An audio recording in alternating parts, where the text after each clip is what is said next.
सलोनी सावंत पाटील, तुम्ही पाहता आहात स्पीड न्यूज लाईव्ह 24. आपल्या आयुष्यामध्ये प्रत्येक वळणावर काहीतरी चॅलेंजेस असतात. सिच्युएशन कितीही कठीण जरी असली, ती सिच्युएशन फेस करून आपल्याला ती पार करावीच लागते. भलेही आयुष्यात कितीही अडचणी जरी आल्या तरी त्या पार कराव्या लागतात. मग एक दिवस असा येतो ज्याच्यातून आपण जिंकतो. एक दिवस असा येतो, ती सिच्युएशन अशी येते, ती वेळ फक्त आणि फक्त आपलीच असते. आता तुम्ही म्हणाल, अचानक मला काय झालं, मी अशी का म्हणते? आता त्यासाठी तुम्हाला ही फुल स्टोरी पाहायला पाहिजे, मग तुम्हाला कळेल की मी अशी का म्हणते. आज आपल्या सोबत प्रेम भोसले जे आहेत, ज्यांच्यावरून तुम्हाला कळेल की मी आज असं का म्हणते. पहिल्यांदा तर मी तुमचं या स्टुडिओमध्ये स्वागत करते. प्रेमजी, तुमच्या करिअरची सुरुवात स्पोर्ट्स पासून झाली. कोणकोणते स्पोर्ट्स तुम्हाला येतात? मी प्रथमतः तुमचा आभार मानतो मग की मला इथे बोलवलं तुमच्या न्यूज चॅनलचं. मी स्टार्टिंग ऍक्च्युली कसं होतं, घरामध्ये दंगा करायचो, त्याच्यामध्ये एक कराटे क्लासला घरातल्यांनी घातलं. म्हणजे घरात दंगा नको, त्रास नको म्हणून तिथे घातलं, पण ती नंतर ती आवड होत गेली. त्याच्यानंतर मी स्टार्टिंग केलं माझं कराटे पासून. मी ब्लॅक बेल्ट केला कराटेमध्ये. त्याच्यानंतर मी फाईटचा MMA आणि बॉक्सिंग चालू केलं. त्याच्यानंतर मी आज 3 टाइम किक बॉक्सिंग इंटरनॅशनल केलेलं आहे. इंडियासाठी 2 वेळा मी मेडल पण मिळवलेलं आहे. स्पोर्ट्स मध्ये जर्नी स्टार्ट झाली कराटे पासून. म्हणजे फाईटचे जे सगळे गेम आहेत, मी ते सगळ्या फाईटचे गेम सगळे खेळतो. फाईट मधला MMA हा गेम आता म्हणजे आपल्यासाठी नवीन आहे. एक सुलतान पिक्चर आला होता सलमान खानचा, त्याच्यामध्ये जो गेम त्यांनी दाखवलाय तो गेम आमचा एक क्लब आहे कोल्हापूरमध्ये, त्याच्या थ्रू आम्ही ते खेळतो. तुम्ही एक नॅशनल लेवल चॅम्पियन आहात, पण त्याचसोबत तुम्ही मल्टिपल फील्ड्स मध्ये काम करता. म्हणजे स्पोर्ट्स मधून अचानक तुम्ही बिझनेस मध्ये कसे काय वळला? याचं रिझन काय आहे?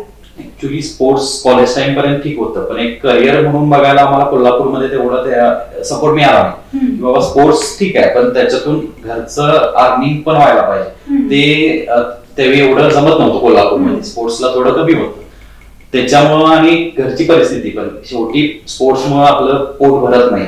आजच्या लेवलला ठीक आहे, आज चांगला सपोर्ट सगळीकडून मिळतोय स्पोर्ट्ससाठी. त्यावेळी आपण काय केलं, मी स्पोर्ट्स बरोबर स्पोर्ट्सच्या फील्ड मध्ये एक जॉब चालू केला. मी ऍज अ स्पोर्ट्स टीचर म्हणून जे मगदुमला 1 वर्ष जॉब केला. आणि त्याच्यानंतर लक्षात आलं की आपण जॉबसाठी बनलेलो नाही. एका जागी दिवसभर थांबणं हे जमत नाही. मग स्पोर्ट्स मधून मी छोटे छोटे बिझनेस चालू केले. मी हॉटेल चालू केलं, राईस मेनिया म्हणून. राजारामपुरीमध्ये माझं हॉटेल होतं, बिर्याणी हाऊस होतं ते. त्या टायमिंगला चांगलं फेमस झालं. त्याचे मी 4 फ्रांचायसीज पण काढल्या. एक बावड्यामध्ये मेडिकल कॉलेजच्या इकडे होती, एक आपल्या इकडे हायवेच्या मॅगडीच्या साईडला होती, एक राजारामपुरी आणि एक होती ती आमची युनिव्हर्सिटी रोडला होती. पण त्या बिझनेस मध्ये थोडेफार क्लॅशेस झाले, मी लॉस गेलो. पुन्हा मी जॉब करायला चालू केला. मी माझ्या काकांची फॅक्टरी होती पॉलिमर्सची, तिकडे जॉब करायला गेलो मार्केटिंग पर्सन म्हणून. पण एक बिझनेस ज्यावेळी तुमच्या डोक्यामध्ये जाते, तुम्ही परत लाईफमध्ये परत मग जॉब नाही करू शकत असं मला तरी वाटते. मग परत थोडेफार पैसे आल्यावरती वाटलं आता काहीतरी एक बजेट झाले, आपण काहीतरी चालू करूया. मी राजारामपुरीमध्ये लकी बाजारच्या समोर एक कॉल सेंटर चालू केलं. 6 महिने चांगले पेमेंट आले आमचे. मी दिल्लीच्या एका कंपनीचं आता नाव नाही घेणार काम करायचो. 6 महिन्यानंतर त्यांनी माझे पैसे साठवायला चालू केले. मला सॅलरी तर द्यायच्या होत्या, कारण माझ्याकडे जवळजवळ 12 लोकांचा स्टाफ होता. त्यामध्ये मग सॅलरी मध्ये परत मी जेवढे पैसे साठवलेले ते सगळे परत संपले माझे. परत मी पाण्याच्या फॅक्टरीमध्ये जॉब केला. पाण्याच्या बॉटल्स विकायचो मी. त्यातून मग परत थोडेफार आल्यावरती मी एक छोटीशी कन्स्ट्रक्शन साईट चालू केली. एक बंगलोची पहिला साईट चालू केली. त्याच्यामध्ये मला मग सक्सेस मिळाला. म्हणजे 5 ते 6 वर्ष फील्ड चेंज केल्यानंतर मला कुठल्या तरी एका चांगला मला वाटलं की यातून माझं काहीतरी अर्निंग होणार. त्याच्यानंतर आता माझ्या जवळजवळ 4 साईट चालू आहेत आणि माझ्या आता 2 हॉटेल आहेत. एक विनस कॉर्नरला आहे ठिकाणा नावाचं, आणि एक राजारामपुरीमध्ये कॉटेज कॅफे. अशी 2 हॉटेल आणि माझ्या 4 साईट आता सध्या चालू आहेत. स्ट्रगल फॅक्ट जो असतो लाईफ मध्ये तो खूप इम्पॉर्टंट असतो. म्हणजे अचानक जर श्रीमंती भेटली किंवा यश मिळालं तर त्या स्ट्रगलची काही व्हॅल्यूच नाही राहत. म्हणजे स्ट्रगल नेमकं काय आहे हे पण कळायला पाहिजे. आणि त्यातून तुमच्या या बोलण्यावरून तर खूप चांगल्या पद्धतीने कळते की भलेही लाईफ मध्ये चढउतार असू देत, पण आता तुम्ही एक वेल सेट आहात आणि ती खूप चांगली गोष्ट आहे. पण मी असं ऐकलं की तुमचं मुळात एज्युकेशनच खूप वेगळं आहे.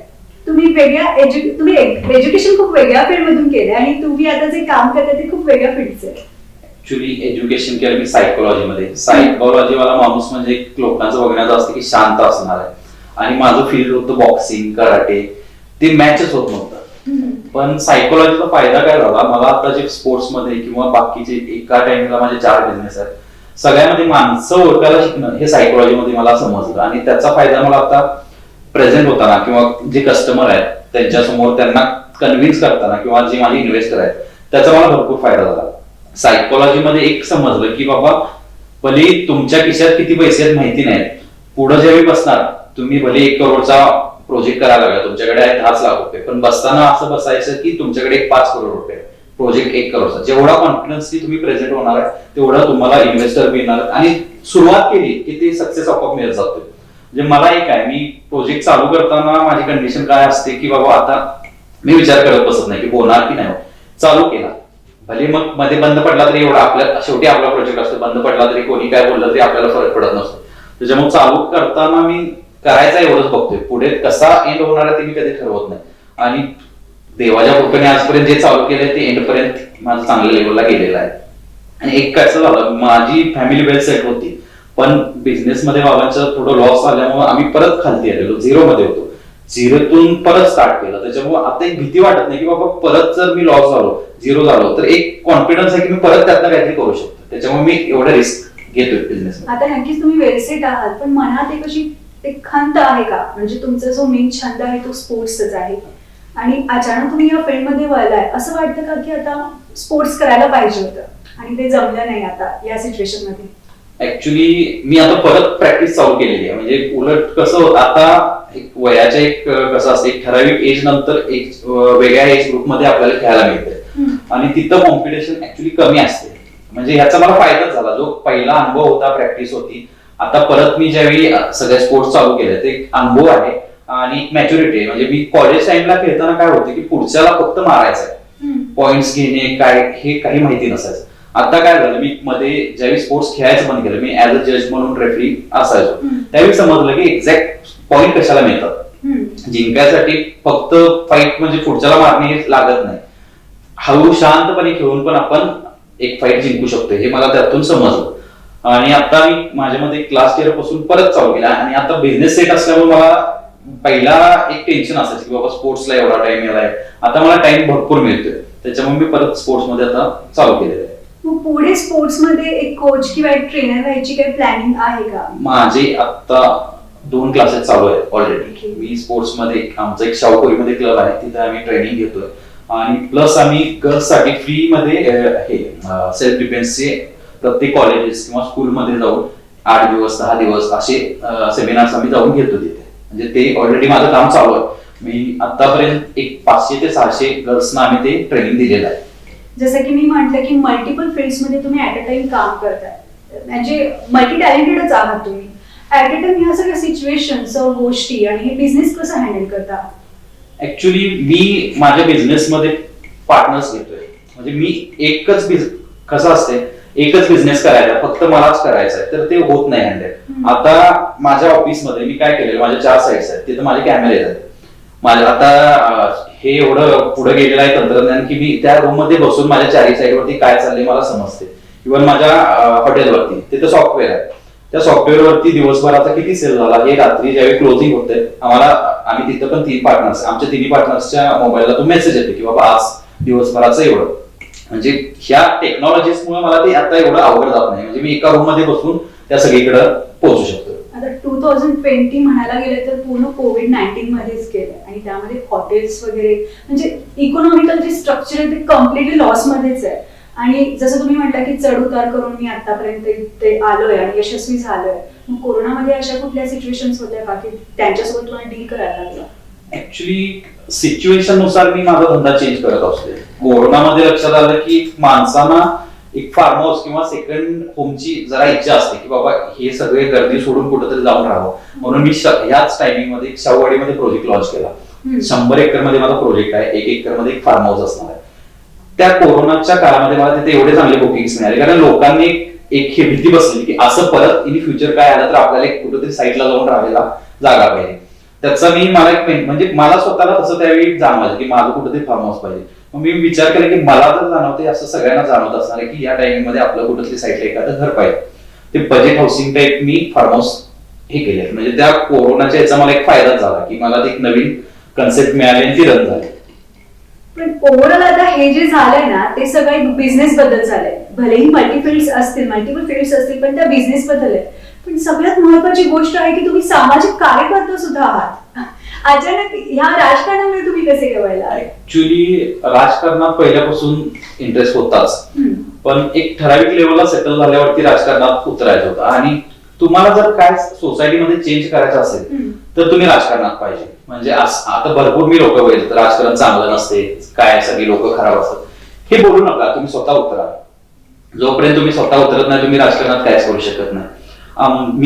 मी स्टुडंट फेडरेशनचं काम करायला पहिला, तर मी एक ग्रुप बनवला. म्हणजे जेवढे 5 किंवा 6 पक्ष आहेत ऍक्टिव्ह मोठे, त्या सगळ्या पक्षातले पदाधिकारी आम्ही एकत्र आलो आणि आम्ही काय ठरवलं की बाबा आपल्याला स्टुडंटसाठी काम करायचं. भले मी ज्या पक्षाचं काम करतोय त्या माझ्या पक्षानं जरी त्या स्टुडंटच्या विरोधात काही ऍक्शन घेतली तर मी माझ्या पक्षात असून मी स्टुडंटच्या बाजूने होणार, कारण मी स्टुडंट लीडर म्हणून तिथं फेस होतोय. त्यावेळी आम्ही काय केलं, एक संयुक्त विद्यार्थी संघटना स्थापन केली कोल्हापूरमध्ये.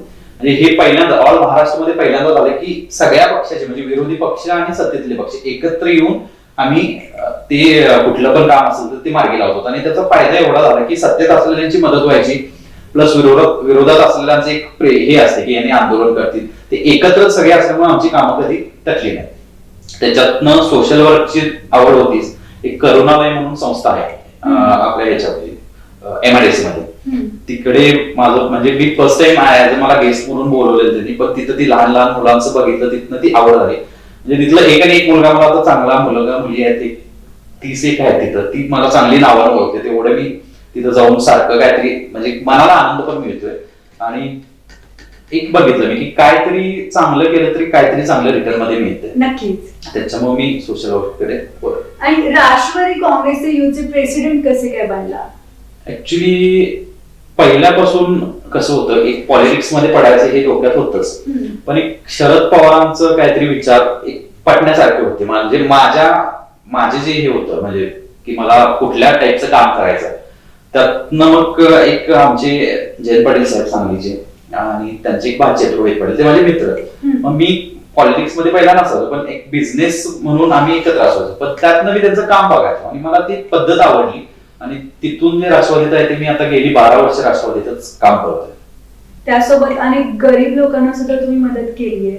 आपण आता माझ्यामध्ये मी एक ह्याच्या इथं कणब्यामध्ये एक संस्था आहे, तर तिथं आम्ही काय करतो, जर फिरणारे म्हातारे किंवा त्यांना कोणी नाहीये, घर नाहीये काय, तर त्या सगळ्यांचं आम्ही तिथं राहायची सोय करतोय. आणि तिथं आम्ही ग्रुप बनवलेला, एक व्हॉट्सअप ग्रुप आहे. तुम्ही महिन्याचे रोजचे 10 रुपये काढायचे, म्हणजे महिन्याचे 300, अशी जवळजवळ आम्ही 100 लोक आहे, महिन्याचे आमचे 30,000 जमतात. आणि ते मग आम्ही कुठल्या तरी गरीबाला जाऊन त्याचा बाजार असेल किंवा त्याला विचारते तुला बाबा काय इंटरेस्ट आहे, एक वेळेचा बाजार आपण भरू शकतो, पण तिथनं पुढे त्याला कोण मदत करणार. म्हणून आम्ही त्यांना काय करतोय, पैशा थ्रू मदत करण्यापेक्षा तुला काय बिझनेस करायचा का सांग, म्हणजे छोटं छोटं तुला फळ गाडा पाहिजे, पहिल्या वेळी फळ तुला आम्ही घेऊन देतो, हे आयडिया केली आम्ही. म्हणजे गरीबाला मदत सगळीच करतात, पण त्या गरीबाची गरिबी मिटवायचा एक कुठेतरी आम्ही ट्राय करतो. म्हणजे इनडायरेक्टली तुम्ही त्यांना स्वावलंबी बनवलं, स्वतःच्या कष्टाने स्वतः पुढे जातात. आम्ही तसं, कारण एक वेळ मदत करेन मी, 2 वेळ करेन, 3 वेळ करेन, प्रत्येक वेळी तर मी त्याच्या घरचा बाजार नाही बनणार आहे. त्याच्यामुळे तुला बाबा शेवटी काहीतरी करू शकता तुम्ही तर सांगा, त्या फील्ड मध्ये आम्ही तुम्हाला, किंवा एक पॉलिटिक्स मुळे किंवा स्पोर्ट्स मुळे मला सर्कल चांगला आहे, मग कुणाच्या मित्राच्या फॅक्टरीमध्ये काहीतरी जॉब मिळू शकतोय किंवा कुणाच्या घरी काहीतरी कामाला माणूस लागतोय.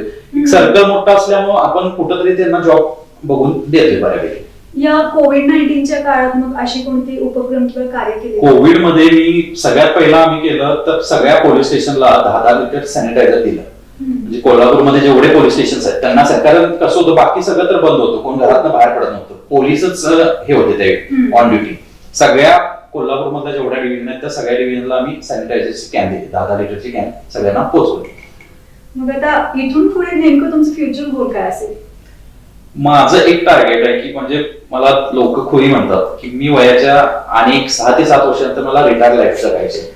म्हणजे काम केलं 50-55 वर्षाचा झालो, ठीकवर पैसा मिळवला आणि त्यावेळी लाईफ जगायला काय नसते. मी याच्या विरोधात आहे. जर पैसा मिळतो तर त्याचा उपयोग पण करायला पाहिजे.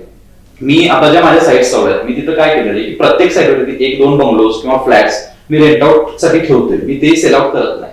म्हणजे माझं टार्गेट आहे की बाबा एवढे पैसे मला 35 वर्षानंतर महिन्याचं रेंट यायला पाहिजे आणि तिथनं मग मला माझ्या फॅमिली बरोबर, लग्न झाल्यावरती बायको बरोबर ती एक लाईफ पाहिजे. नाहीतर आता काय होते, बिझनेस वाढवून ठेवला नंतर तुमच्याकडे पैसा असतो पण तुम्हाला फॅमिलीला टाइमच द्यायला येत नाही. त्याच्यामुळं मी ते टार्गेट ठेवले की मला एक वयाच्या 35 किंवा 36व्या वर्षी रिटायर व्हायचं. मला भरपूर लोक म्हणले की असं पॉसिबल नसते, पण मी ते करून दाखवणार, कारण मी ठरवलंय मला ते करायचं म्हणल्यावर तर. जसं मी म्हणते की एक स्ट्रगल फॅक्ट लाईफ मध्ये पाहिजे, कारण की त्याशिवाय यशाची किंमत आपल्याला कळून नाही येत. आणि ओव्हरऑल तुमच्या जर्नीवरून मला कळतंय की स्ट्रगल किती इम्पॉर्टंट आहे. आणि यावरून आता तुम्ही खूप वेलसेट झालात, ती खूप चांगली गोष्ट आहे. आणि मी आशा करते की इथून पुढे पण तुम्ही आणखी चांगल्या प्रकारे वाटचाल करा. आणि तुम्ही आमच्या स्टुडिओमध्ये आला यासाठी मी तुमचे धन्यवाद करते आणि तुम्हाला खूप साऱ्या शुभेच्छा. थँक्यू.